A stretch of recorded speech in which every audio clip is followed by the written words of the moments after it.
You know, it's pretty amazing the number of people that are actually in the Obama administration that are now coming out believing what we believe, and that is, yeah, this is not a manufactured crisis. This is a real crisis at the border, and we better get our act together because this is happening and happening now. In other words, everything that liberals believed in Obama's second term that they've been afraid of, you know, now admitting or giving a win to Donald Trump. It's just pathetic on their part.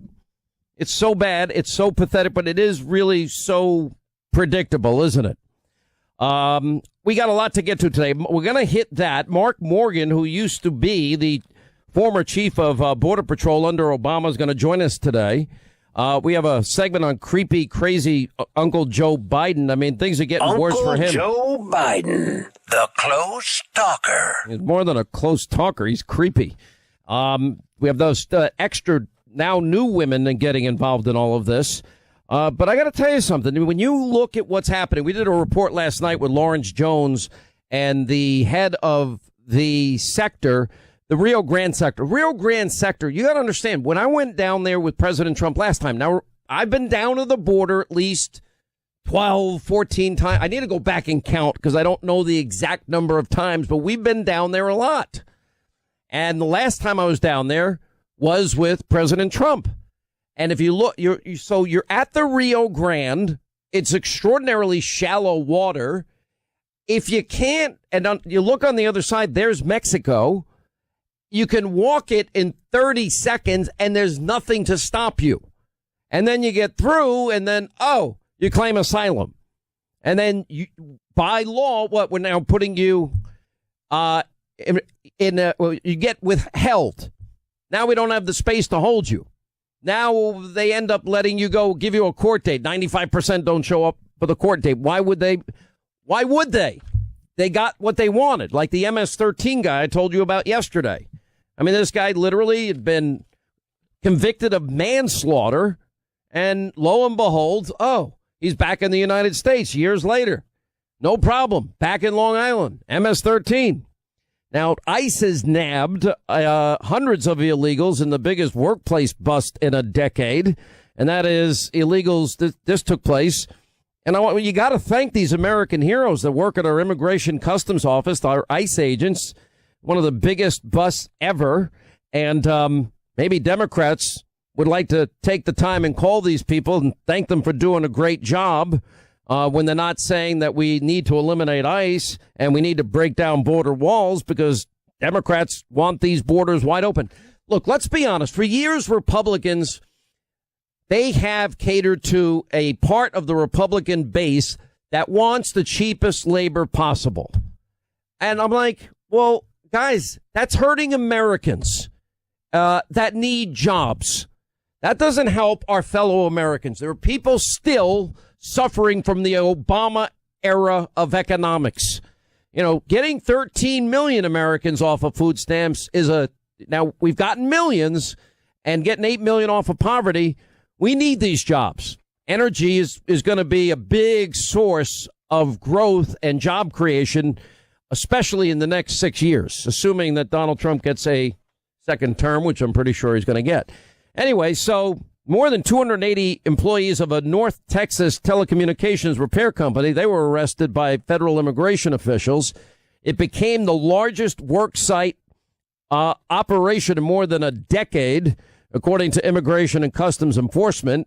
And these investigative units, they executed a criminal search warrant Wednesday at CVE Technology Group, 4 related businesses.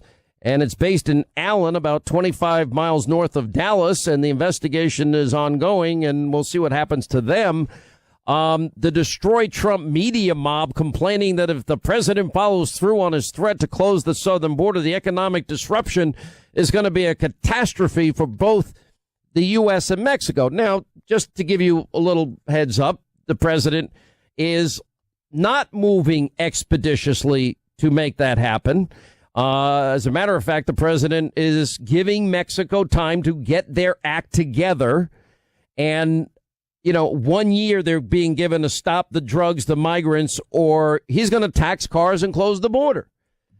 If Mexico doesn't have us as a trading partner, their economy, as bad as it is, gets worse. And we told you about this North Dakota contracting company that also has an office in Phoenix when we're talking to Congressman Andy Biggs. They have the capacity to build and finish the wall by 2020 because of certain patents, as Andy Biggs explained in detail. Anyway, trucks delivering goods from Mexico to the U.S., they're facing, 12 hours of gridlock, according to these drivers, and making their life, which is hard enough on the road, miserable.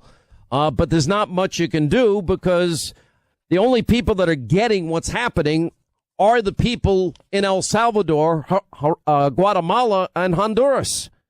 And they're believing the president, and they're monitoring all of the repairs that have taken place and the new miles of wall that have already been built by the president. So that's going to become a big problem, as we head on down the road. Now, I know that this is not going to be what the media talks about today, and we have a lot of news we're going to get to. We now have jobless claims. I hope you're not sick of winning. At the lowest level in half a century. Yeah, since 1969. 1960. Are you kidding me? Jobless claims plunged to the lowest level since the Mets won the World Series. That's what that means. I can still tell you everybody on that team: Tom Seaver, Jerry Kuzman, Ray Sadecki, Tim McGraw. Let's see, Bud Harrelson, Wayne Garrett, Tommy Agee. I said Tug McGraw. Did I say Tim McGraw? His father. Tug McGraw. Then you had Cleon Jones, Tommy Agee, Ed Kranepool, Jerry Grody, Duffy Dyer was the backup catcher. I knew everybody. I was only, 8 years old. I lived, I was breathing sports. The Mets won in 69. It was an unbelievable year. Oh, and I think something happened on the moon that year. I don't remember exactly, but I think something might have. Anyway, so the number of Americans filing now for unemployment benefits has dropped to a near 50-year low, pointing to sustained labor growth. Initial claims state unemployment benefits declined 10,000. So we've lost, millions have gotten off. We now have 1 million jobs more that are available today than there are people on unemployment, which is virtual full unemployment, zero unemployment. Then you add the record low unemployment for African Americans, Hispanic Americans, Asian Americans, women in the workplace, youth unemployment. Well, what does youth unemployment mean? You know what that means? That means that kids in the summer that weren't able to get jobs this summer are going to be working. Now, why would that be important to people? Because kids that aren't working in the summer, that aren't staying busy in the summer, that aren't going to school, I know I speak for myself. If I wasn't working, the likelihood is I'm going to be hanging out with my buddies. And if you're hanging out with your buddies all summer long and mom and dad are at work, there's not a lot of good that's going to happen in that environment for most kids. I'm speaking for myself, from my own experience. You got to keep the kids busy. It's hilarious. In New York, by the way, New York is tens and tens of thousands of people driven away. Well, and even Cuomo says, tax the rich, tax the rich, tax the rich until the rich start leaving. We did tax the rich. But if they leave, you end up with what he has, a $2.3 billion budget shortfall. But he gave himself a 40% pay hike. The governor of New York, Andrew Cuomo, in the little wee hours of the morning earlier this week, they hiked Cuomo's salary to $250,000, making him the highest paid governor in the nation. They have a $2.3 billion shortfall. The taxpayers are broke. Yeah, you think. Listen, play Cuomo going, tax the rich, tax the rich, tax the rich, tax the rich. We have one of the most progressive tax codes in the United States, which is a good thing, which means the richer you are, the more you pay. However, that presents a very fragile economy, because then you are relying on a very small number of people for the vast amount of your tax dollars. 1% of the taxpayers pay nearly half of all the taxes. 1% pay nearly half of all those taxes. Those 1% are the richest people in the state, they're the richest people in the country, and they are the most mobile people in the country. And you see the chart on the bottom. Top 1%, about 46%. Top 5%, 63% of all the revenue. Top 10%, 74% of all the revenue. Tax the rich, tax the rich, tax the rich. We did. Now, the rich are leaving. God forbid the rich leave. They're leaving. You're chasing them away. And they're leaving with their money with them. And they're going to Nashville and the Carolinas. And they're going to Texas and Florida. And my only prayer for Texas and Florida and Tennessee and the Carolinas is they don't bring their stupid economic plans with them. They've already done enough damage in their own states. Now, the president is set to announce plans for a summit with the Chinese president to reach an end to this trade war we've been having. Now, you don't get trade deals unless they believe you when you say you're going to do it. Does Donald Trump want a trade war? Nope. Donald Trump get one with Mexico and Canada? Nope. Did he get one with our European partners? Nope. Did he have one with NATO demanding they pay? No, he got everybody to give because America was taken advantage of for all of these years. Now, he was fighting our allies and he was fighting Canada and Mexico and fighting NATO. And what did he do? He ended up costing us less money because we've been taken care of all of these years. By the way, and the fact that the Republicans, Mitch McConnell says we'll deal with health care after 2020, that's so pathetic. I don't get it. You know, have they not learned anything that if you want to win politically, go fight for what you promise? Betsy McCoy has a great column out on Town Hall. Now, she was the one that carried Obamacare around with her everywhere. And I mean, she knew it backwards and forwards. And she is pointing out, despite conventional wisdom, kind of like with the immigration issue and the president's plan to replace Obama, he's already doing it. And she points out that, you know, they're attacking the president's plan to replace Obamacare, claiming it will sucker punch consumers, which is a lie because millions lost their plans and doctors and are paying a lot more. But the president is actually implementing now as many changes as he can do by himself, as usual, that are making the healthcare system better, including getting rid of the individual mandate that was so bad. All right, we'll get to that. We got a lot on Crazy Uncle Joe. We have Hannity Watch on the Border going on all day. We have an update. Now the fake news media is trying to even hype up more information that is false. And we'll tell you about that. All right, 800-941-SEAN. Want to remind you, a staggering report confirmed data breaches 2018 increased a staggering 424% from 2017. We've been warning you about this. And all this, you know, a 71% increase in dark web activity, 14.9 billion stolen identity records changing hands. There are so many ways these cyber criminals can take what's yours, take out loans and credit cards in your name, rob your bank retirement accounts blind. You need to protect yourself, and that means LifeLock.com. Now, they detect if your information is being used. They'll send you a notice. If you have a problem with these thieves, they will fix it for you with their restoration specialist. LifeLock uncovers threats you will miss on your own. Right now, you go to LifeLock.com, call 1-800-LifeLock. You'll get 10% off your first year to protect your finances, your good name, your reputation, and, yeah, even your retirement. Straight ahead. The cowardly Schiff, who we've invited 4 hours of airtime.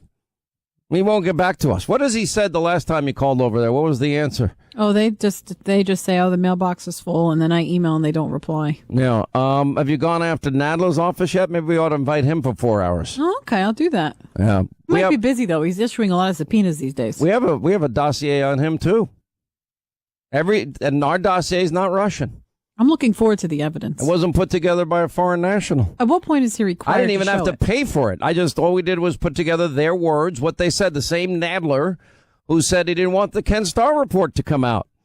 Same guys that are responsible for changing the independent counsel law that gives the Department of Justice the right to pick and choose. The Attorney General decides what, if anything, is released. And so they're redacting sources and methods and the names of people that might be hurt. Now, they're also demanding, this is a joke because it's illegal. Talked to a guy yesterday, he's so smart. Like, don't they know that grand jury testimony is illegal to give out ever? So what they're doing, all these phony fake news networks, all the tinfoil hat conspiracy, all the rage Trump media mom people, now they're, the New York Times, Washington Post, their bombshell. Got a bombshell. The Mueller report so far was, well, first of all, it totally exonerated the president of collusion. Secondly, guess what? Wonder who was their source? We got more anonymous sourcing again. They've got over 2 years of lying with anonymous sources. Now they're lying and creating false hope again. Remember, Rod Rosenstein and the Attorney General in like seconds, and they explained all in the lead up to the Mueller report, all said the same thing. No, it doesn't rise to the level of obstruction of justice. Remember, there has to be an underlying crime. There has to be intent. So who is he talking about? Andrew Weissman, who was at Hillary's victory party, or Jeannie Ray, the former attorney for the Clinton Foundation? Which anonymous source?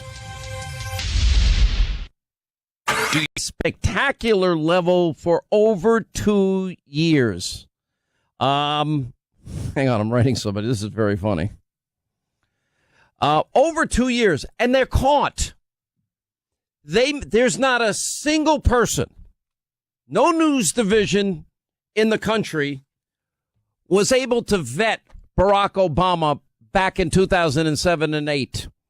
Not one. Not that they weren't able to, they refused to. Yeah, there was some talk. Finally, we got some talk about Reverend Wright. But we went at everything in terms of a real deep dive investigative report on Obama, his radical views, his associations, his background, his life, his experience. We pulled out his own old audio tapes from his 2 books, Dreams of Our Father, Audacity of Hope. We went, all the way back to Hawaii and the Choom Gang and Frank Marshall Davis. And what does it mean to be a disciple of Alinsky? And what is a community organizer anyway? And it's interesting, we never got his grades, did we? Never were able to get those. We did eventually, long after he served as president, as I suspected, considering he hung out with Ayers and Dorn and Reverend Wright, that he knew Farrakhan. That picture was covered up for the entire, if you include it, 9.5 years. By the way, the Chicago Police Union just announced no confidence in leadership of Cook County State's Attorney Kim Foxx. They're furious. What that means is the cops have overwhelming, incontrovertible evidence. And we already know what it is. 2 eyewitnesses. And they got the 2 people supposedly involved in the hoax telling them the truth. And we've got the video of them buying the things that were used in the hoax. The red hat, what was it, rope, all the stuff that they supposedly were used by Trump supporters. And what did Chris Rock say the other night? I think it was at the NAACP Image Awards. Yeah, he goes, I'm not going to call you Jussie anymore. I'm calling you Jesse. I don't know. He's just being Chris. What the hell was he thinking? From now on, I ain't never gonna know Jussie. You're Jesse from now on. You don't even get the you no more. That you was respect. You ain't getting no respect from me. Yeah, and some people were offended by that. I don't know why. But the thing that there's certain people that are in the public eye that get away with everything. And I think it's great. I think Chris Rock is one of the funniest stand-up comedians I've ever seen in my entire life. It's funny, I met him once in real life. There was a charity event for John McEnroe's, for underprivileged kids, playing sports. and I was invited to the event, and I went, and they were bidding out like an opportunity to play doubles with John McEnroe and Novak Djokovic against two other people. So I actually bid. I put my hand up. I said $25,000, but I want, and I saw Chris Rock was in the room, but I want Chris Rock to play on the other team. Whatever, whoever John played with, whoever, I didn't know that part. John McEnroe doesn't miss a beat. He's very funny, very quick. And he goes, Hannity, I'll pay 25 grand not to play with you. And then I up the ante. I go, well, I'll go to 30 grand. And Chris Rock is like, in person, he's like a really shy, demure, quiet, introverted guy, which freaked me out a little bit. But a lot of creative people are. And I kept hearing him say to people, I don't play tennis. I don't know how to play. And not that anyone cares. And McEnroe says, he was just messing with me. It was fun. I think I donated the money anyway. I don't care. But it never happened. They didn't want to play with me. I felt like going right back to my childhood. Don't play with the Hannity kids. You're not allowed to hang out at his house. Anyway, I lost my thought at this point. I had no idea what I was talking about. Anyway, so what was I saying? So what brought me to that point? I don't even remember. You're supposed to. Oh, Jussie Smollett, the breaking news. But I was saying something before that, and then I went to the breaking news. Anyway, let me go. No, I wasn't talking about immigration. You know, when my own staff pays no attention to my show, only when you guys get to go. The American people have been lied to for 2 years. 2 years. 2 years. The American people have been lied to. Now that's right. Now what they're doing is now they're going into the next layer of hope, false hope for their audiences. And here's how you know the New York Times, Washington Post. Remember, there were Pulitzers given out for hoax reporting. When is that going to be pulled back? But what's happening is because Barr's letter quoted the Mueller report, collusion is out. But they're saying that the fact that Mueller didn't make a decision on the legality one way or the other on obstruction, it's giving them false hope yet again, because they're not listening to what the Attorney General is saying. That the Attorney General and Deputy Attorney General, then Acting Attorney General, the guy that appointed Mueller, that they had a whole process leading up to ever receiving the Mueller report where these issues were discussed ad nauseum. And it had nothing to do with an issue, as was cited in Barr's letter. Not one thing at all to do with whether or not it was you could indict, which is current Justice Department policy, a sitting president. That was not a consideration. To rise to the level of obstruction, there has to be an underlying crime. There has to be intent.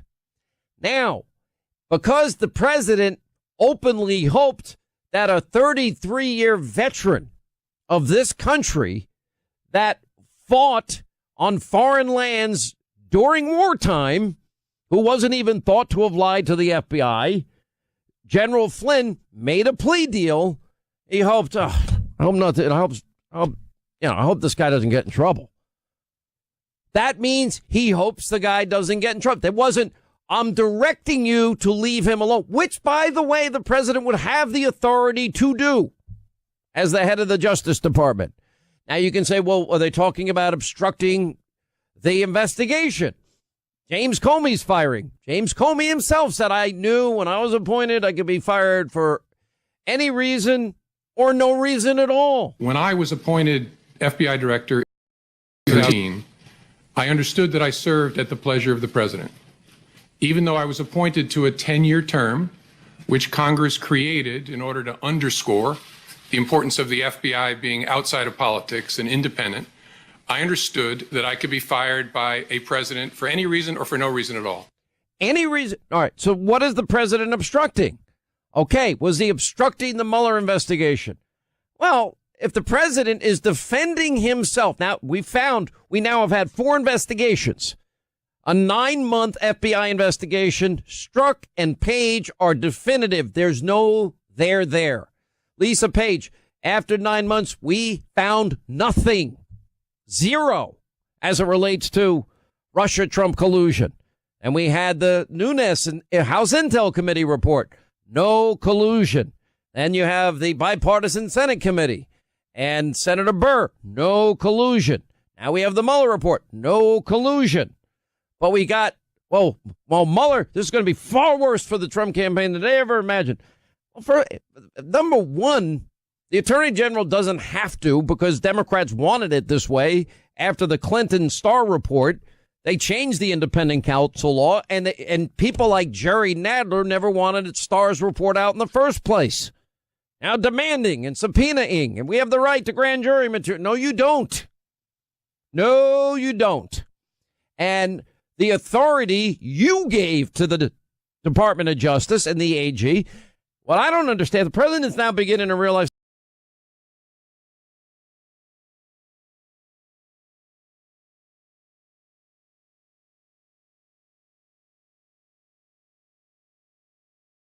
these people. Why bother? They don't have to release a thing. Now, the president, too, can exert, and I would recommend he does, executive privilege. And that is, now remember, it was the cowardly Schiff complaining Devin Nunes for the first time willing to release sources and methods. They're demanding that no redactions take place to the Mueller report, which would reveal sources and methods. They are demanding grand jury materials be let free. You know, all of which you can't do. Innocent people, their names redacted and protected. Well, that's just being responsible, considering they didn't do anything, obviously. And yes, to place their names in the public sphere would be irresponsible and reckless. Now, from my perspective, I think all of this needs to be gone over. And I think the president has a right to exert executive privilege. And if I was him, I would. I don't care what the fake news media thinks anymore. You know, I look at these reports for 2 years you've been lied to. Over 2 years. Trump-Russia collusion. Trump-Russia collusion. There's not a news division in this country, not one, that has been able to keep up with the daily unpeeling of the onion that we've had. Rigging an investigation into Hillary Clinton, their favored candidate. What news division has been able to uncover that? Our investigative reporters did. Our ensemble team did.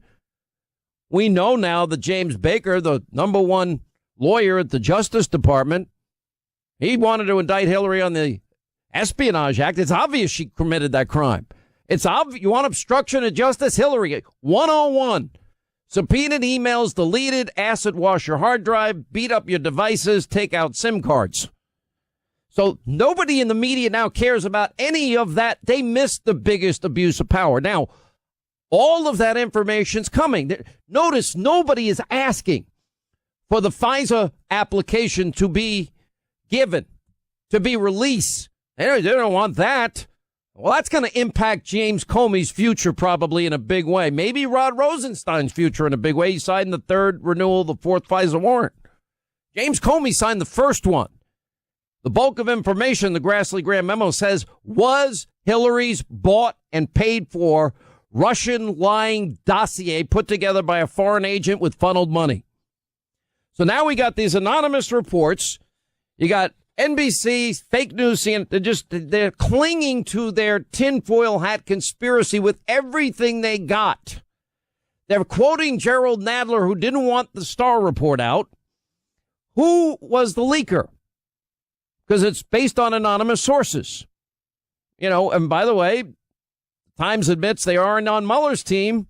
They aren't merely associates of Mueller's prosecutor. They're only associates of Mueller's prosecutors. Was it Andrew Weissman, the pit bull, that was disappointed and at Hillary's so-called victory party on election night 2016? Or maybe it was Jeannie Ray, who used to be the Clintons' attorney at the Clinton Foundation.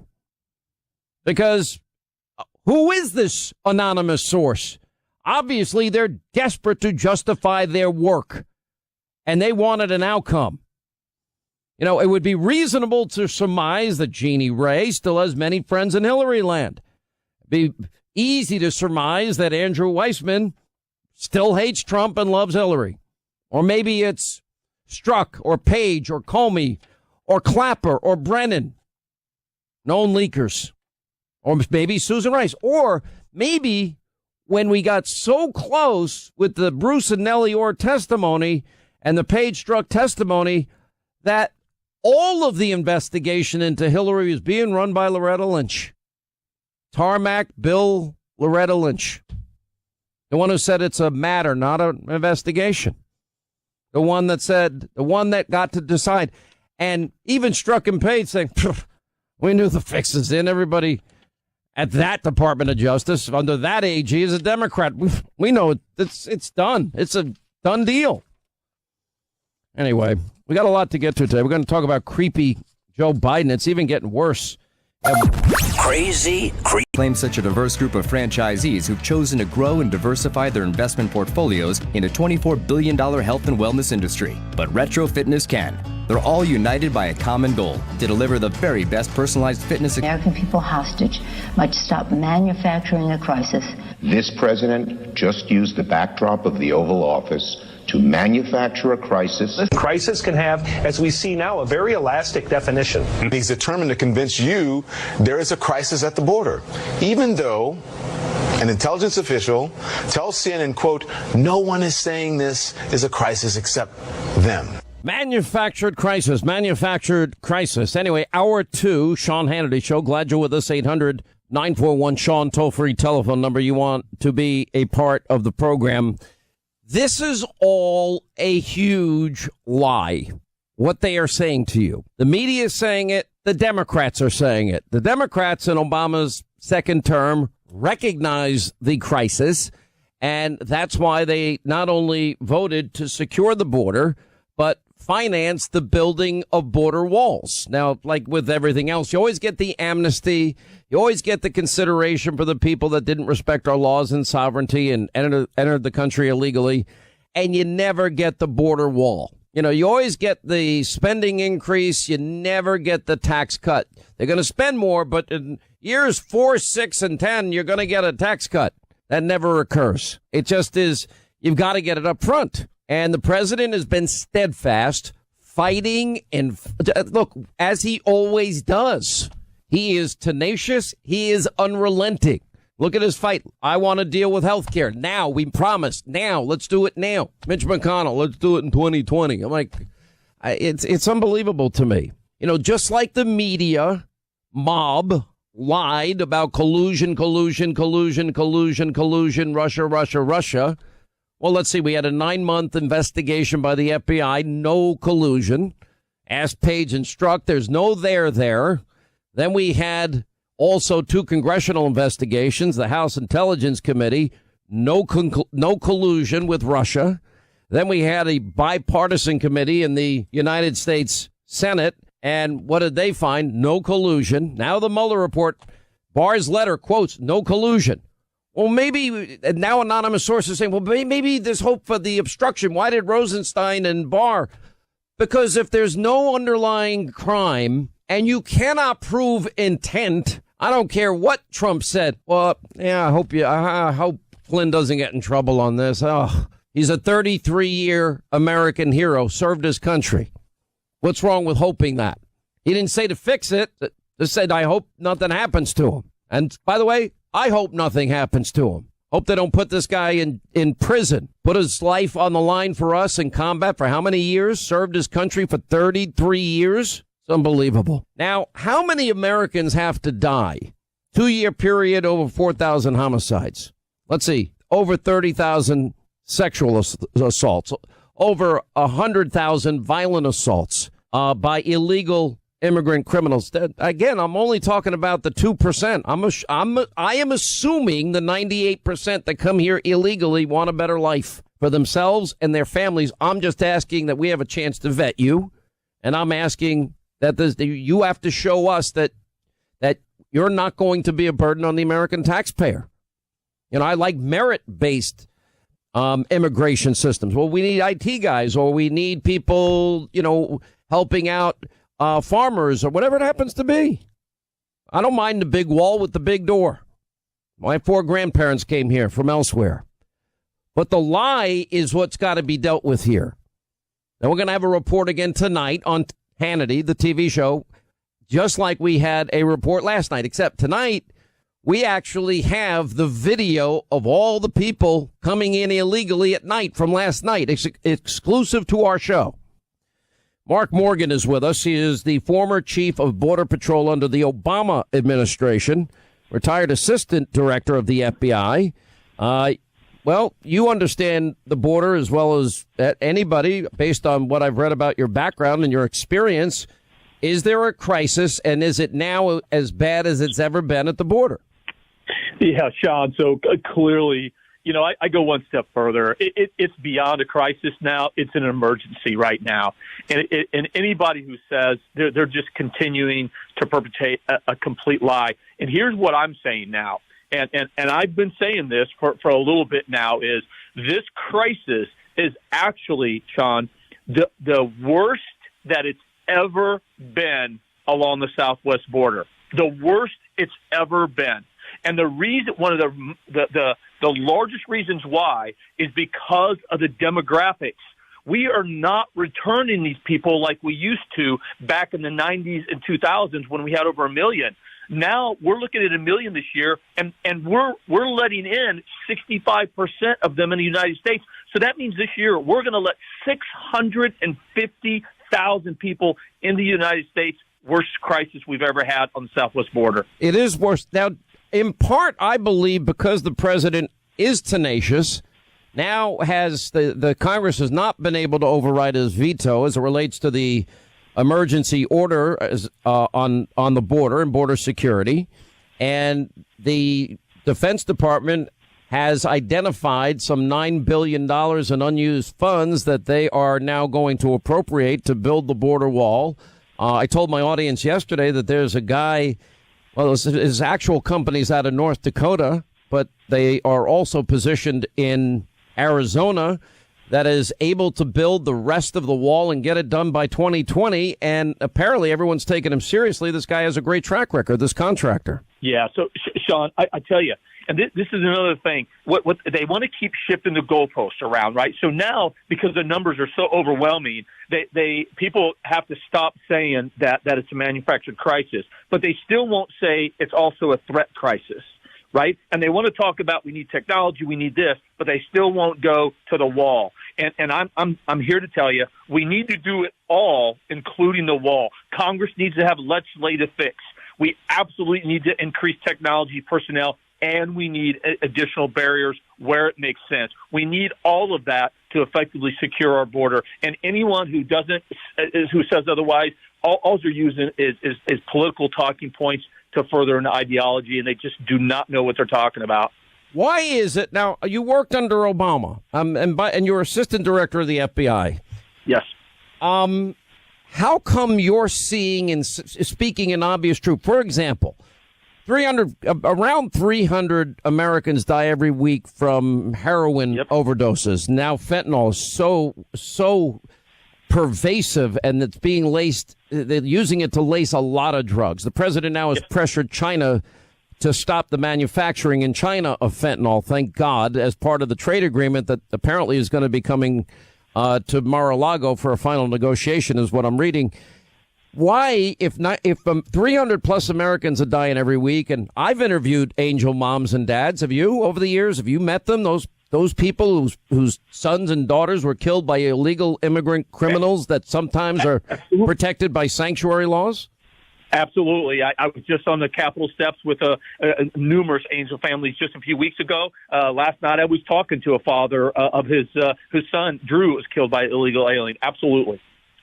You know, it breaks my heart. Like, we've had so many, Laura Wilkinson and Miss Mendoza and Grant Ronnebeck. And I mean, I know these people. I love them. I'm friends with them. I've become friends with them because I admire these people. I don't know how they get up in the morning.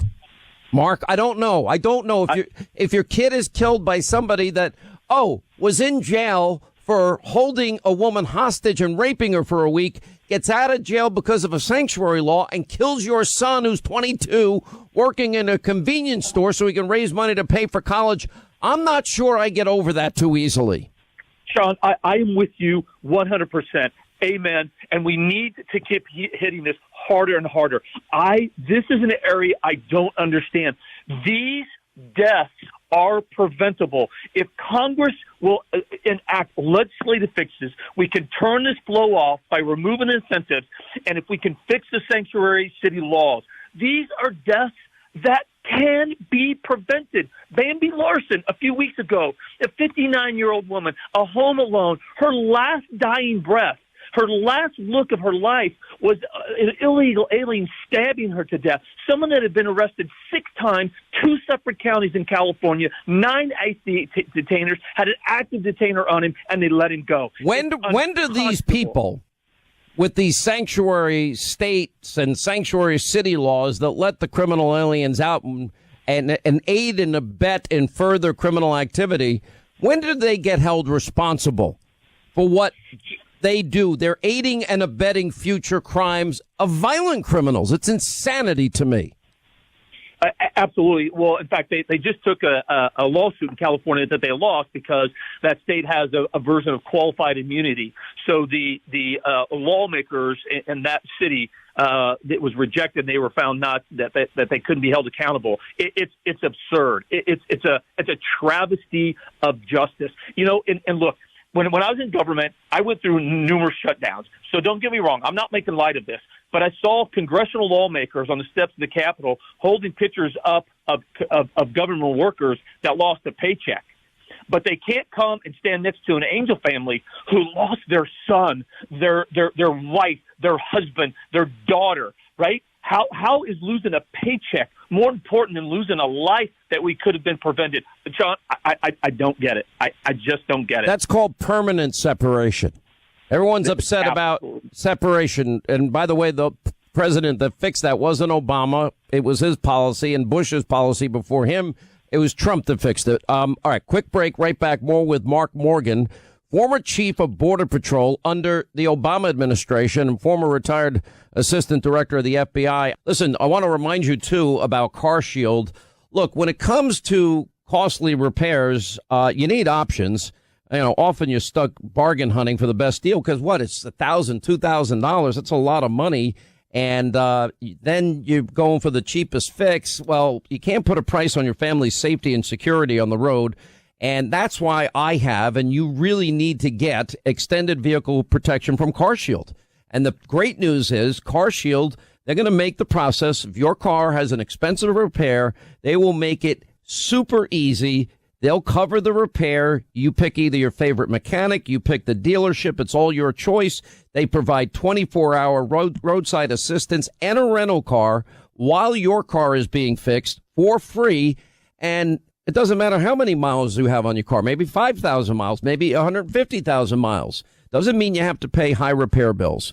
CarShield administrators, they've already paid out close to $2 billion in claims, and they want to help you. So, you know what? Protect your family, protect your bank account, get the smart insurance for your car and extended coverage, vehicle coverage like I have, and protection, and call their new number. It's 800-CAR-6000, 800-CAR-6000, and mention the name Hannity, or visit carshield.com and mention my name Hannity. You'll save 10%.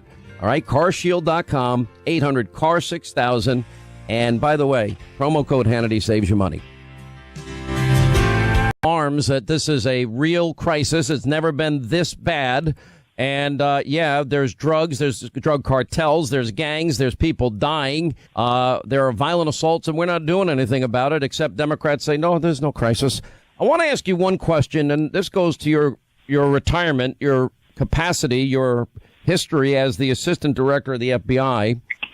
Me, along with an ensemble cast of maybe about 16 people. For the last 2 years, sadly, as somebody, whose mother was a prison guard and my dad worked in family court probation and many family and law enforcement, really has hurt me to have to see and expose corruption, not among rank and file field agents, special agents, but among the upper echelon in the FBI involved in rigging an investigation into Hillary, lying and purposely committing fraud on a FISA court, literally favoring one candidate over another and trying to bludgeon a duly elected president. I don't know if you see it the same way as I do. I don't know if you're following it the way I have been, but I just wanted to know what you thought of it. Yeah, so I am, Sean. And here's one thing that I want to say thank you. Because I think it's careful when we go and we talk about these egregious mistakes that were made by the leaders in the FBI, is that I appreciate from spending 20 years that you separate those 16 people from the rest, the 30,000 plus employees that every day, all day, throughout this whole thing, continue to do their job, and they weren't part of this. And they're just as disgusted and disappointed as you are and the rest of the country is. That's why I'm wearing an FBI pin every night now for my friends in the FBI. Yeah, absolutely. Believe me, I've seen that, and so have they. And so thank you for that. But to go to your question, yes, I am with you. There are people at the highest levels, very small select few, that surrounded themselves with each other, confirmation bias, and serious mistakes were made. I think mistakes in fact, and then I think, mistakes that have gone and fueled the perception of really bad things happened as well. And I'm just glad, though. I'm convinced crimes were committed. I think they abused power. You can't commit a fraud on a FISA court, nor are you allowed to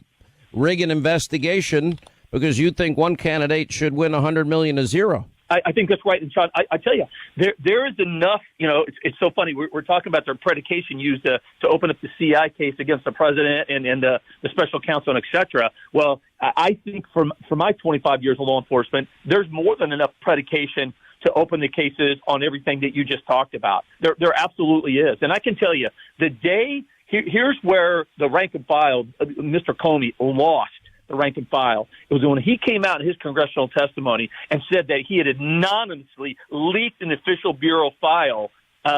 Even some of the holdover believers, he lost them at that point. That's incredulous and absolute. We don't do that, and it was no. This is what. But I know. I've been around law enforcement people my whole life. I mean, it's salt of the earth people. I mean, the only two deity in my family growing up were the two sons of Irish immigrants that became FBI agents, and one has passed away. The other hears me and he says, "I agree with you, like every other FBI guy I know." So there is. Yep. I make that distinction on purpose.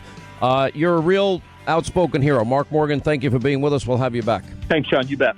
800-941-SEAN. Toll-free telephone number. We're going to get to some calls in the next half hour. Our buddy John Rich checks in later today. That's always fun. Maybe he'll bring his guitar and sing us a country song. We'll continue. So, hang out and chit and chat with all the people on the outside. We're supposed to buy them pizza today. What happened? I don't know what happened to the pizza I was supposed to buy. I was unaware that we were supposed to buy them pizza. Maybe we should do tomorrow. Yeah. So another... And then you won't be tempted to have any. No, I'm not going to eat pizza. I only eat cauliflower pizza now. Which is pretty disgusting. No, it's not. Well, excuse me? It is not. Cauliflower pizza? Cauliflower crust pizza. I go to this place, Mario's, and they make it so well. It is, and the key to it is... What happened to you? Costco also sells it, just saying. No, whatever. But and maybe it's good. I've got Costco's. You can eat so cheap at Costco's. It's crazy. What happened to the guy who used to brag about In-N-Out Burger? I love In-N-Out Burger. Doing tofu and cauliflower when I pizza? eat In-N-Out Burger, it's an outrage. I do it with a lettuce wrap instead of, and I get it animal style. I'm sorry, I'm checking out. I must be in the wrong universe. Well, why don't you try Mario's? If you order extra cheese, which is what I do, and I like onions on everything, extra cheese and onions, then guess what? It tastes great, and I'm telling you, you wouldn't know the difference.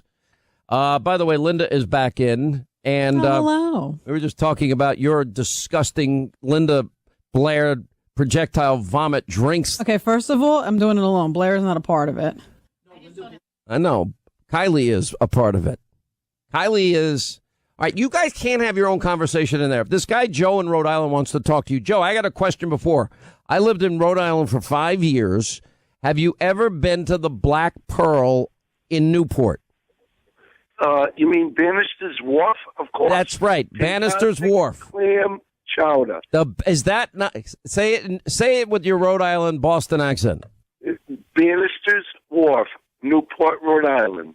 And what do you call it? Black Pearl. But no, it's Newport. Oh, my God. Wharf. Sean loves the Black Pearl. What do you order at the Black Pearl? You order clam chowder. White. Chowder. New England clam chowder. Chowder.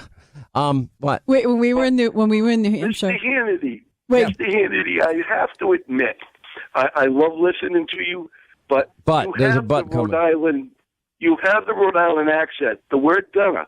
That is your Rhode Island accent that you took out of Rhode Island. Not going to. Well, remember, I grew up in Long Island, so Long Island, New England, Boston, it's sort of like you get these, and Philly and New Jersey, you get variations of the same from all of them. Now, I had to work to at least try and attempt to lessen a really New York talk, thick Singapore accent. It slips every once in a while. It slips when I'm tired. Everyone knows when you can tell when I'm tired because it'll slip in.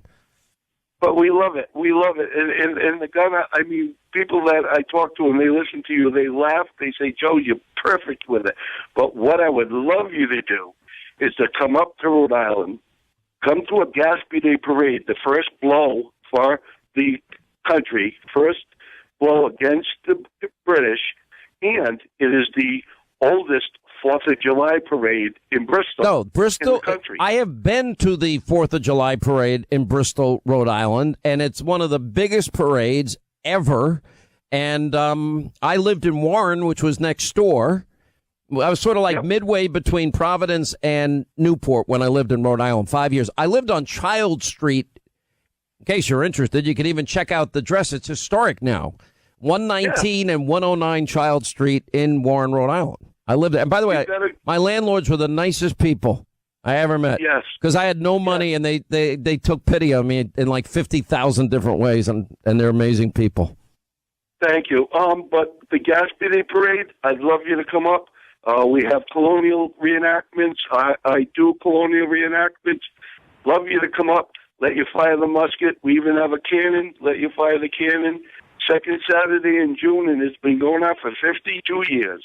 That's amazing, Joe. Well, Thank here's you so the problem. much. I used to do the Stadium of Fire events with like 120,000 people in Utah. It was at Brigham Young University, and I'd go there, and I did it for a number of years. Then all of a sudden, they didn't want me anymore because, quote, I was too controversial. So I got fired. Oh. No, matter of fact, we have even colonial. What makes you, the minute you announce I'm going to do this for this 4th of July parade, it's going to become a pain in your neck. I promise you. No, it's not the 4th of July. You'll come up for Gaspee Day. Gaspee Day is the second Saturday in June. They burnt the HMS Gaspee. It was the first blow for freedom. That's where they got the idea for the Boston Tea Party. What is the Inn of Castle Hill? Have you ever been to the Inn of Castle Hill in Newport? Yes. The inn is right up on the lawn by the Castle Lighthouse. Right. Beautiful. And you get these incredible ocean views. If you ever go to Rhode Island, you go to the Black Pearl, you get the clam chowder. Then you go to the Inn of Castle Hill, you get some cocktails, and you hang out on the lawn or the chairs that they have out there on the lawn, and you will have the time of your life. Now, you can also see where JFK and Jackie O got married. They have the Tennis Hall of Fame in Newport. And it used to be the home of the America's Cup race. I'm not a sail person, but it was a big deal when I was there. No, you're a tour guide. That's going to be your next calling. Listen, I loved Rhode Island. Rhode Island's a beautiful state. I want you to hear something. We have a little tape of you. Joe, listen to this, Joe. Oh, boy. Toll-free telephone number. What does that sound like, Sean? It sounds like me. All right. Come on, Sean. We have a rule. Let it fly, Sean. Be yourself. All right, so I'm going to let you go. But, Joe, thank you, my friend. You can't take it anymore, Joe. I do miss Buddy Cianci, the former mayor of Providence. He had spent some time in prison. But he was the most gregarious, the funnest guy. And he was the mayor when I was there in Providence. I didn't know him at the time. Then he became a talk radio host. Anyway, at some point he went to prison. I don't even remember why. And then he's so good on TV and radio. He used to come to New York to do the TV show. And he talked openly all about, wow, my time in prison. He's the only person I know that went to prison and was the mayor of the prison and had a great time, and everybody loved this guy. He was the mayor before or after he went to prison? I think it was, I don't know. I don't remember the sequence. It was after, or he got into trouble. I don't even know what it was for, but he said, well, there was a fight about to break out and between prisoners. And I'm like, well, what's the fight about? And he goes, well, he stole my toothpaste. Okay. And then he turned to the guy that needed toothpaste. Do you need toothpaste? I'll get you toothpaste. You want toothpaste? Guys, the guy needs toothpaste. I got a guy. Let's help him out. Got the guy toothpaste. And from that day forward, he goes, if any of you ever need anything, you come to me and I'll try and solve the problem for you. And so he got along and they had a great time in that prison.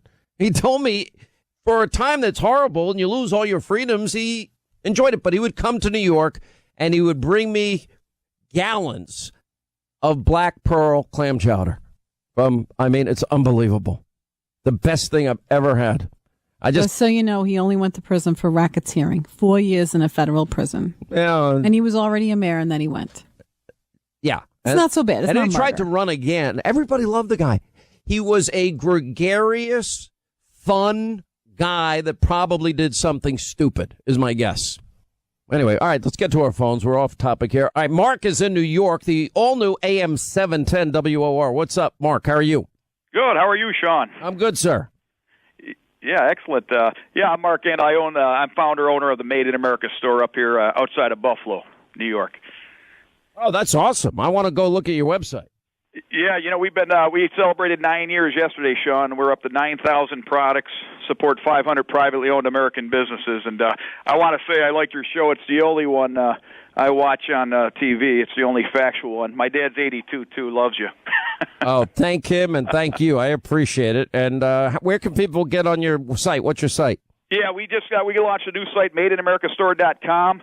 And, Sean, I also own a General Welding and Fabricating, so I lost half my business to China back in 2007. You'd love my shirt because it says Made in America Store on the front, but on the back it says because China's a long drive to work.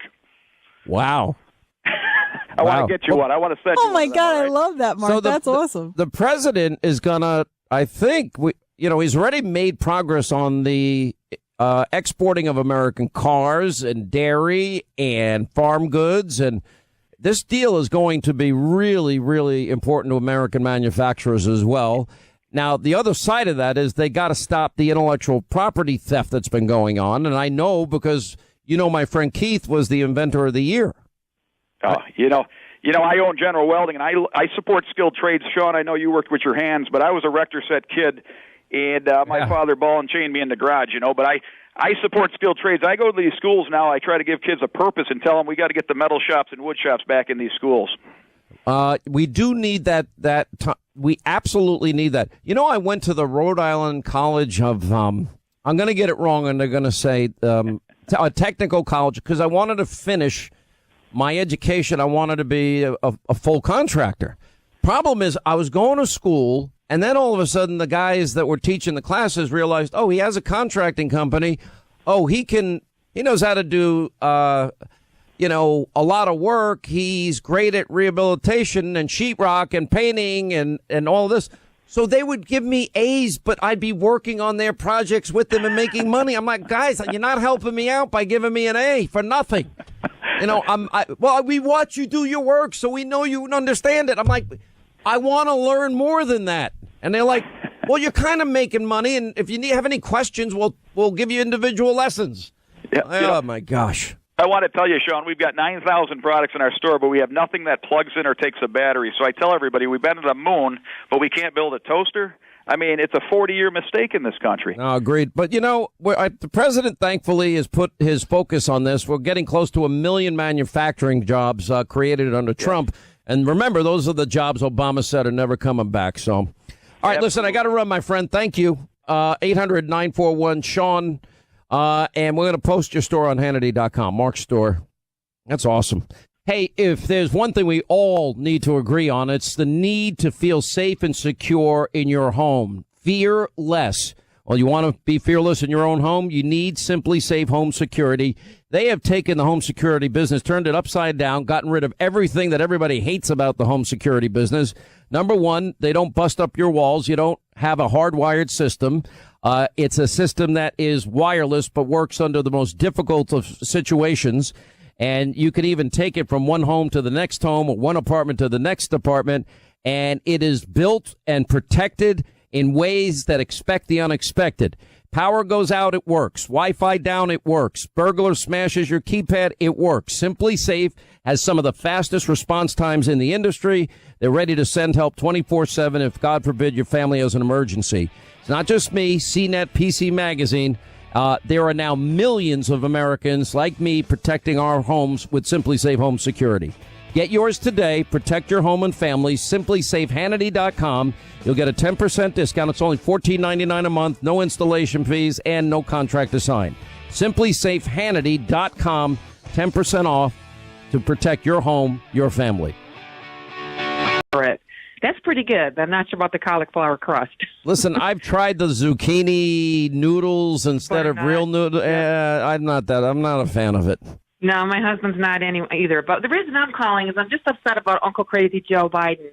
Kavanaugh did it. It was rape. They need to take him down. He can't be on the Supreme Court.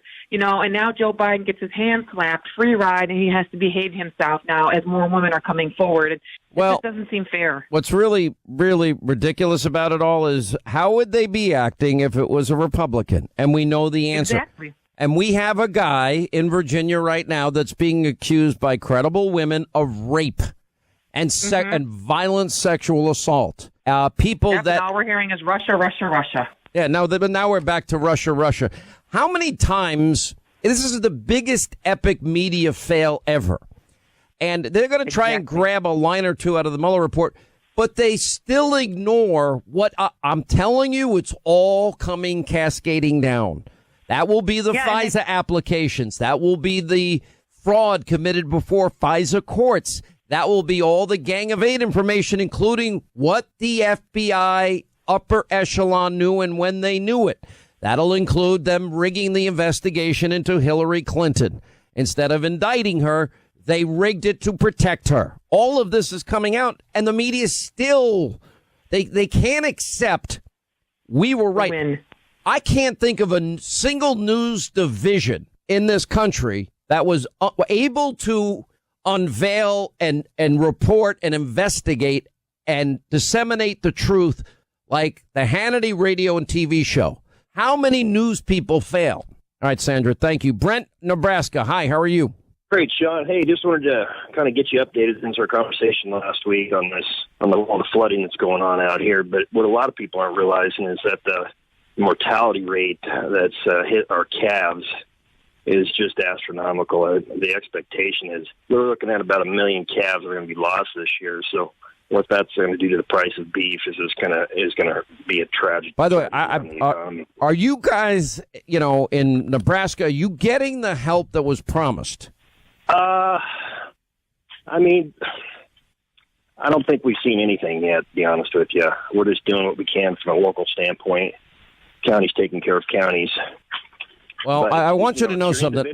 Listen, what you guys do every day and all that flyover country, all the people that work hard, play by the rules, produce the good services and food we want, need, and desire, you deserve the help. I've seen it. It is devastating what's happened.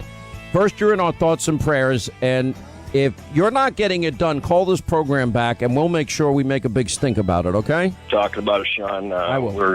We definitely love you. All right, man. Thank you so much. We're praying for you guys. Information overload. Scores, if not hundreds of people have come up to me and reached out for solace and comfort, something, anything that may help them get through the tragedy they're going through. And so it's just who I am. And I've never thought of politics as cold and antiseptic. I've always thought it about connecting with people. As I said, shaking hands, hands on the shoulder, a hug, encouragement. And now it's all about taking selfies together. Social norms have begun to change. They've shifted. And the boundaries of protecting personal space have been reset. And I get it. I hear what they're saying. I understand it. And I'll be much more mindful. That's my responsibility, and I'll meet it. But I'll always believe governing, quite frankly, life for that matter, is about connecting with people. That won't change, but I will be more mindful and respectful of people's personal space. And that's a good thing. That's a good thing. I've worked my whole life to empower women. I've worked my whole life to prevent abuse. I've written, and so the idea that I can adjust to the fact that personal space is important, more important than it's ever been, is just not thinkable. I will. What district of Georgia are you from? I work in Georgia. Do you vote in Georgia? I don't vote in Georgia, I was but just wondering what district you were from. there's 30 people outside that do vote in Georgia that I was going to escort but you in. don't vote in Georgia? Excuse me, don't interrupt me. That I was going to escort in, but they wouldn't let me escort in. So if you'd that's like, I could no, play that. you don't vote in Georgia. No, but the people that work on my cruise, the 90,000 people that the entertainment industry actually employs, do. So thank you. What's your name? Dominic Maurice. Pleasure to meet you, Dominic. My name is Alyssa. So District 1, nothing? I just answered your question. I'll be happy to do this. These are the men that are voting on what was on inside my uterus. This guy right here. This guy. Thank you so much. Have a great day. Yeah, what's up? Thank you. You know the Koch brothers don't live here either. No idea. All right, there was Alyssa Milano. Remember, she was one of the main I believers in the Kavanaugh case. And all of a sudden now she is quiet about and actually defending creepy, crazy Uncle Joe Biden. Crazy, creepy Uncle Joe. Well, then, of course, they have this issue. They're trying to attack Georgia, the state of Georgia, and stop making movies there. And frankly, anybody that is making an independent movie, I would say Georgia might be at the top of your list because they offer some of the best tax benefits. I know Alabama does as well. And you see, one of the things that's happening in Hollywood that most people are not paying attention to is they don't have a monopoly anymore. You know, with all the content options and platforms available for talented people that have been shut out because of either their political or religious perspective. Well, you got Netflix and you got Hulu and you got Amazon Prime and you've got, made for TV movies on Lifetime or whatever. So-and-so falls in love, falls out of love, falls back in love, and they live happily ever after unless one of them dies of cancer. I mean, it's just drama. You ever watch those shows? They pretty much have this ebb and flow, very similar. I think we should broadcast from Georgia. Yeah, well, I think we should do a couple of days from Georgia. From Georgia. And I'll talk to the representatives about my uterus and how thankful I am. Oh, my God. Okay. Well, and of course, you know, how do we have a political party in this country now? How did we get here that is openly supporting post-birth infanticide? That would be murder. If you have the baby's born, we'll keep the baby comfortable, and then the mother decides whether the baby lives or dies or gets any medical treatment whatsoever. The baby is living as an individual right there in front of you. How do you say, the mother decides whether or not medical care is given? I don't understand that. Or the support for open borders, or Kamala Harris hoping that illegal immigrants now get into Congress. And I'm like, what? Who's going to, are we not going to be a nation of law? Apparently, but according to their standards, we are not. Not only did Obamacare fail on a spectacular level, now you have all these Democratic, radical, extreme socialists.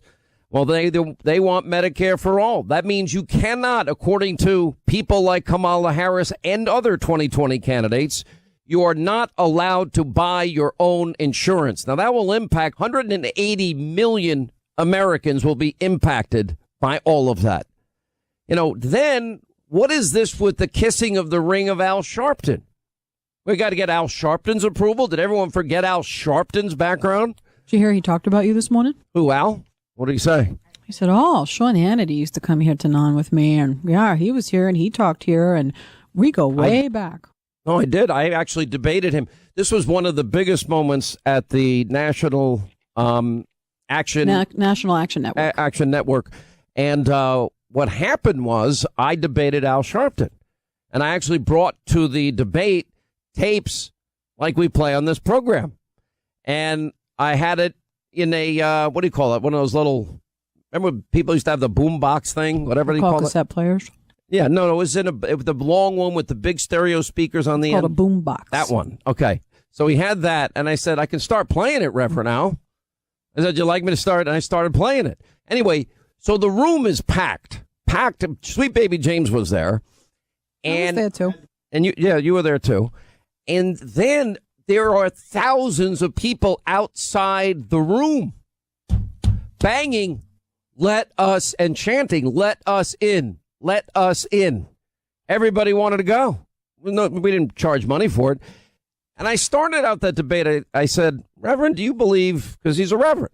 And by the way, he was a preacher when he was a young man.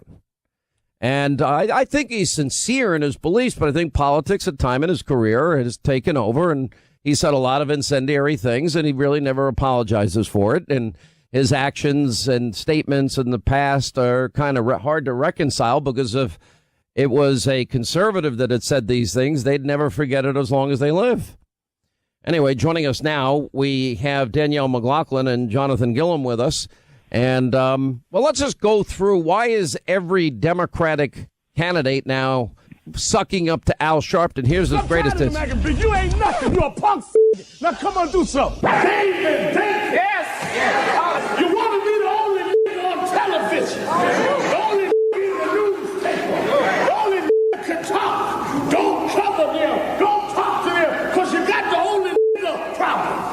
Because you know if a black man stood up next to you, they would see you for the whore that you really are. We're the best chicken fries in the universe. But we don't want to buy some kind of sandwich chicken.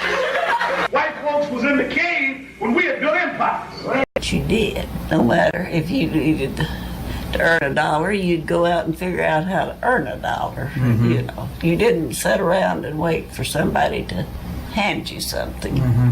Oh, yes. What do all your employees think about you as a boss? What employees? You don't have any employees? No. You do this all by yourself down here? I had two. I hired 2 different times. Yeah. They were experts, but they couldn't hem a pair of pants like I wanted them to. So you had to go redo it? I'd redo it or make them redo it. And I decided that was a waste of time. Mm-hmm. You might as well do it yourself. Might as well do it myself. Sounds familiar. Uh-huh. I like that. So what goes through your mind when you turn on the news and you see people busting out windows or acting in some of these protests? I mean, it's our right to protest, but you know what I'm talking about. Yeah. And they say they want to see socialism come into the United States, or you talk about when you were growing up, nobody gave you anything. If you needed $1, you figure out a way to go earn that dollar. What do you think? Because I know you keep up with the news and all that. I just can't imagine what goes through your mind, but tell me what goes through your mind when you see that. What would you like to tell those people if you could walk a couple of them into your shop at 86 that you run by yourself and make a good living at? What would you tell those young people? Oh, well, I would tell them that if they wanted anything, they needed to get out and figure out how to do it for themselves. Whiskey now. No, See, it's all in trade. Well, no, if you it's notice really cool. Some of those bottles are going missing a little bit, but yeah. Well, it's done great since that interview. We're out in 45 states. It's awesome. It's just it's all across the country, and we give 10% back to the Folds of Honor. By the way, I love the Folds of Honor. I know a lot of my friends at Fox work with them. Oh, yeah. And I work with Building Homes for Heroes. We all do our little thing to help these guys. Well, and you helped get me over the line. Remember, you asked me how many scholarships. So, well, after you purchased what you purchased and everybody else across America did, Redneck Riviera Whiskey paid for 43 college grants for the Folds of Honor in 2018. That's awesome. Yeah, man. It's such a good cause. Now this is what I love about you. You're like a man of action. Like you're just constantly thinking and moving. And I hear about what goes on. You have at your house a bar and a jamming room. Right. I've never been invited myself, but I've seen it. You did a TV special about it. Yeah. All right. You just get up there with anybody and jam. Yeah, it's got a full stage and it's got a full bar. It's got a pool in the backyard shaped like a Gibson guitar that's about 70 feet long. You know, I grew up in a double wide trailer in Amarillo, Texas. Nothing fancy, but I was raised to believe in America. You're allowed to work as hard as you want to, dream as big as you want to. Doesn't mean you're going to achieve everything you want to do, but you got the right to go for it. And I've gone after it my whole life, and not just for monetary stuff and like that, like just the integrity and the great feeling you get when you achieve something or go after something. You're big. one of the best, most well-known writers of music. I know most people know you from Big and Rich, but you write for so many other artists. I mean, you're cranking out creativity on a regular basis. You've even written for this show, firing torpedoes of truth at a wall of lies. That came right out of your brain. We came up with that at the very first Tea Party. Yeah, I remember. Yeah, it was like 2008, right? No, 2010. 2010. In Atlanta. We had, 25,000 people showing up in the streets. It was crazy. Yes. And you were nice enough, as you have on so many occasions, come out for us. And you were there, and you were playing, and you were jamming, and the crowd was going nuts. I expected, 300 people. It was an absolute huge crowd. And it was like up the street, down the street, around the corner, and like you couldn't even see the end of the crowd. Yeah, the patriotism was thick. So you own a bar in the Vegas Strip, and I think you now own one in Music City in Nashville. Yes. Called the Redneck Riviera. That's right. Same name as the whiskey. So if you go to Nashville, it's right on Broadway, which is where all the bars are lined up. The Ryman Auditorium's there. So I'm at 3rd and Broad, and we have that Heroes Bar inside where if you're active duty or a vet, you walk in and they roll out the carpet. We hire veterans and active duty. I want to tell everybody what you do. So you go into the Redneck Riviera either in Vegas or in Nashville. Right. And you go to the back, you have a special bar. Called the Heroes Bar. Heroes Bar. Now, if you're active military, you served your country. Right. Explain. Or a veteran. Or a vet. You come in, the Heroes Bar, those military coins that a lot of the guys and gals, if they like you, they'll shake your hand and give you their coin about their service. I got a whole collection. I saved them all. Me too. So we put a bunch of those coins, a bunch of my coins down into that bar, like mounted them down in there. And so if you're active duty or a vet and you sit down in there, they start comping your drinks. The band will sing the Star Spangled Banner. Yeah. The best-selling T-shirt at the Redneck Riviera says, "If you kneel for the national anthem, you're in the wrong damn bar." We can't print them as fast as people buy them. And, I'm proud of it. I've never shied away from being a patriot and loving our country and respecting what it stands for. I love so much about what you do. Now, when I went to your Vegas bar, you and Kenny, Big Kenny, were playing together. I mean, it was so fun. Yeah. The only thing that was weird about that night is that Linda was there and she was dancing by herself. I don't get people on a dance floor dancing by herself. I don't care whether you like it. It's a fact. I enjoyed it, Linda. First I thought it was great. Thank you. Thank you, John. Everybody was looking and there you are rocking out to Big and Rich. And I'm like, what are you doing? This is fake news. And let me tell you why. So it's fake. It's not fake news. And let me tell you why. This is such BS. There is never, first of all, and John's going to agree, there is never one person on the dance floor at a Big and Rich concert. Okay, I was not alone. We were all breaking it down. No, you were dancing solo. I just wasn't dancing with any crowd. of our people because our people stink and they didn't have the cojones to get up on the dance floor. I was drinking and enjoying the music. Sean, you are uncovering something about yourself right now. What's that? I'm the uptight? one time you're not the center of attention, it drives you totally crazy. That's what it really is, Linda. Ding, ding, ding, ding, ding, ding. Well, that's not true because I was taking selfies in your bar all the night. Oh, dude, that night was ridiculous. All right. But so I went to the Heroes Bar. I did a shot with a lot of vets. Yeah. And then they want me to do another one. Right. Here's a little secret. I try to avoid, when John Rich is in town, going out with John Rich. There's no way I am getting home before the sun comes up. But you need a night like that every now and then. You're so high pressurized, bro. You know? Bro, listen. You make me do shots of Crown Royal back Not in the anymore. day. No, now it's Redneck Riviera. That's Riviera. Right. All right, so we play this interview with, and this is really cool, actually. I want everybody to know about this. It's called Granny Rich Reserve. This is a new blend. Yes, so this is Granny Rich Reserve, which is exactly like Redneck Riviera whiskey, but it's aged 4 more years. and it's 86 proof because she was 86 as we developed it. The original's 80 proof. So it's a little stronger and a little more aged, just like Granny Rich, who is the most experienced whiskey drinker I know. She's been sipping whiskey since World War II and still runs her own business and, 40 hours a week. She's now 87 years old. So Granny Rich Reserve just came out across America. And we're proud to have it out there. Her face is on it. Yeah, her face is on the back. She's a very beautiful woman. First of all, how cool that I like those moonshine shows. Right. And I'm like, all these guys. Yeah, she's like our popcorn Sutton. Exactly. It's redneckriviera.com, Sean, as always. You go on there. We actually just got it loaded up. You click on the ship it to my house. Right. And they'll send it right to your house. Granny Rich Reserve it's only in 10 states so far. So if you're not in one of those 10 states, that's how you get it. Well, it's sort of like if you like Johnny Walker, they got Johnny Walker Red, Black, but then they got Johnny Walker Blue. Right. This is sort of like your This Blue. is the Reserve, yeah. Right. So this is the good stuff. And, Granny stands for so much to me. And now you're finding out she's becoming kind of iconic, honestly. She made all your clothes, your on-stage clothes for years. She's a seamstress. So she's an alterations expert and has been since the 40s and 50s and still is and runs her own business. She makes my stage clothes. She fixes everybody's clothes that ever comes in her shop. You know I wear your boots that you gave me all the time. Yeah. I love those boots. Yeah, for sure. And you got other stuff that that you have for sale. I better get a T-shirt though. I want this. I do appreciate. By I got the way, you your cap. Redneck Riviera. It's a green. It's green, and it says Irish Redneck. Yeah, it's got the clover on it there, it's got Shawnee. the clover for Shawnee, old boy. But I love T-shirts because I work out every day like a maniac. So tell me what your. Here, one question. So your dad is a preacher, and you grew. I mean, he's fire brimstone, right? Correct. Preaches at the prisons. Does he get mad that you drink whiskey? No, because it's not a problem to drink whiskey. It's a problem to drink too much whiskey. It's like it's not a problem to eat food. It's a problem to eat too much food. Well, but you got to define too much because when I hang out with you, you're fine. By the end of the night, I'm like ready to be carried home. And I have a pretty high tolerance. Listen, I asked him about it, and he said, "Well, are you tithing on it?" Which is Malachi 3:10. I said, "Yes, sir, 10%." He goes, "Who you tithing to?" I said, "The folds of honor. It puts kids through college who lost a parent in combat."